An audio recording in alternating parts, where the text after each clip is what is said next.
An open Rolf rant to the once great Alex Jones. Alex, you were like an old friend when I was younger and new to the ways of the New World Order. There you were, skinny, monotoned, and reporting on the Presidio being sold to Gorbachev. In those days, before the tinfoil hat moniker, we were rubber room rejects, and it was hard to find our own kind amongst the sheeple. I remember. It was in those days your courage was like steel, forged on American soil. I would have marched into hell or Bohemian Grove itself just to have your back in battle. You created the original meeting place, complete with tinfoil hat rack, so we could speak as people without the projection of the sheeple. Over the years, I have observed faltering moments like the infamous Opie and Anthony, Alex, you got some splaining to do episode. I actually listened to you deny your own words that they played on tape for you. I've seen you waffle on Chris Kyle, and most notably, Michael Savage. I love that you and the doctor finally came together, but you used to say the most horrid things about the man. You accused him of injecting people with bile substances and then kissed his ass like a hard luck whore when you finally hooked up. I let it go because alliances like the two of you can only benefit the rest of us in reach and collective power. Then came what was supposed to be the David Duke punch-out. What we got was you cucked like a little cell bitch. In a battle of words, you were defenseless, despite having the better ideas. I was embarrassed for you that day. Highly embarrassed and insanely disappointed. Then the ultimate cuck and tail tuck when confronted by the PR man from Pizzagate. You backpedaled with enough kinetic energy to spin you around the world twice. By the end of the segment, he had you remarking on how you heard the pizza was delicious in that alleged dormant dungeon sewer hole. Doug Hagman, God bless him, Doug friggin' Hagman, showed the world he had a big swollen pear while you were bent over moaning sweet nothings. That day I walked away from you personally. I just couldn't take it anymore. But I checked in on InfoWars, still considering it a trusted news source. This new Glenn Beck-like fake apology, however, that put me over the edge entirely. I know it's driven by financial concerns and what the court awarded your ex. I totally get that. What I can't do is trust a news source that will capitulate to the demands of their slave masters in the courtocracy. Do you get that, Alex? Alex? Alex? At its very basis, everything you built was founded on not giving in when pushed by the powers that be. How can I possibly take you seriously anymore after that groveling display of suck-up? On the eve of Pizzagate demonstrations, no less, talk about blind optics. This move reinvented the art.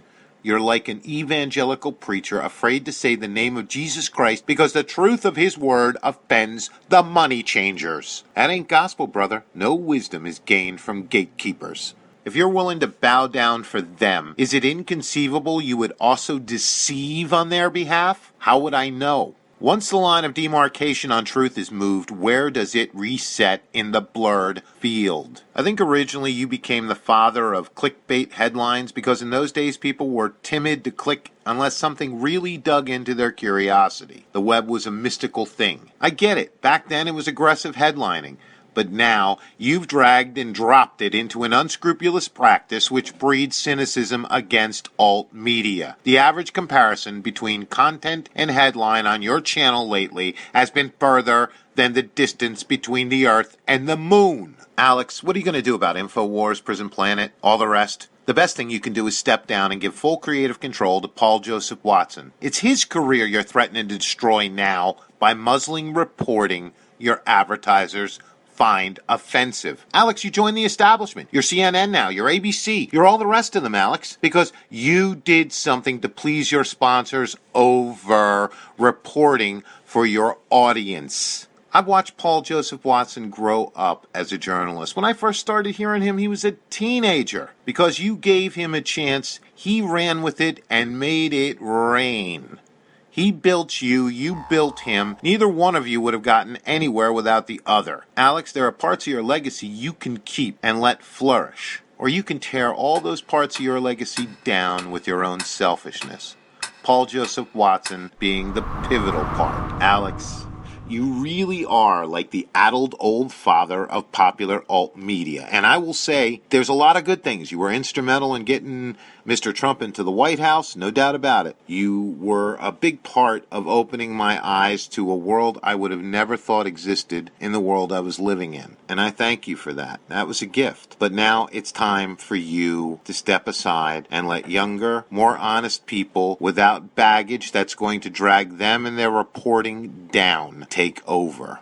Alex, I haven't been this disappointed in anybody since Howard Stern left terrestrial radio to go on satellite. His whole act was based upon fighting the FCC. And then he just became another dirty guy on satellite. I'm not saying he's not talented. I'm not saying he's not funny. I'm not saying you're not talented. I'm not saying your journalism isn't still going to be good. But how can I believe anything anymore? How do I know there isn't some unseen hand working behind the scenes manipulating you? Alex, all credibility is lost. Please do us all a favor and at least for a while, walk away. God, it really hurts for me to have to say all that. Thank you for sharing your time and partaking of this video, and please comment how your conscience allows.